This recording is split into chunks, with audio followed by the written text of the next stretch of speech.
Hello and welcome to Snapple channel.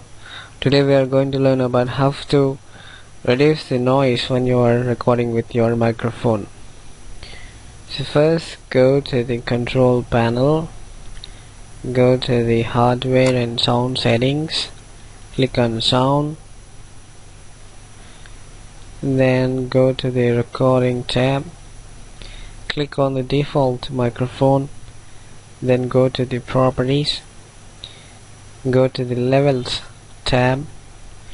Here you can find the microphone boost option over here. So most of the times by default this is at plus 10 dB or so. So what you can do is to completely reduce this microphone boost to 0.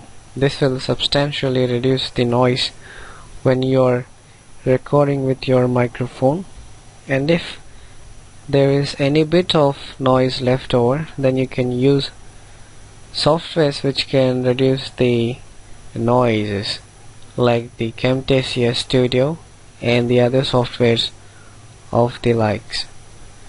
So this is how you are going to substantially reduce the noise when you are recording with your microphone. So thank you for watching. Please subscribe and please comment.